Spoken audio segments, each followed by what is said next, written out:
Ammatikseen Idols-juontajan töitä tekevä Niina Herala on bongannut käytävältä seuraavan kilpailijan. Mitäs Juuso-poika täällä? No, tulin tuolta Joensuusta tänne koettelemaan.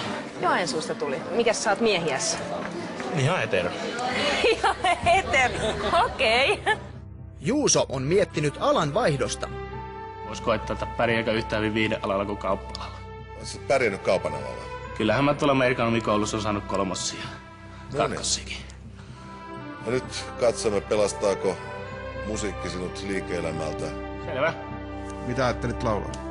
Popedan matkalla Alapuolaan. No niin, antaa Tampereella paukkua. kun ollaan. Pullat pystyyn, taikina nousee, baby nyt leivotaan. Olen kaupungin tavoitteluin nukkomies, heitän hiivat tosta vaan. Munat tarttee pullien päälle, laitetaan kun paistetaan. Mahtava tuoksu uunista nousee, se ilmassa haistetaan. Hei tyttö, olen matkalla Alapamaan, mennään yhdessä leipomoon. Olen matkalla Alapamaan, jos mestari leipuri on. Mestari leipuri on, Juuso, kiitos. Oi Risto. Kyllä tää siis... Kyllä mä sanoisin, että... Tai jonnekin viihdealalle tästä kannattaa varmaan pyrkiä sitten. Jos ihan rehellisiä ollaan, No?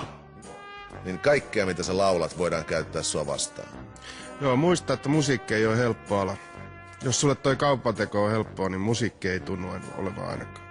Onneksi Juusolla oli varasuunnitelma kaupan alalla. Nyt se on menestynyt jo kaupan alalla, vaikka se on 16. Ei vitsi.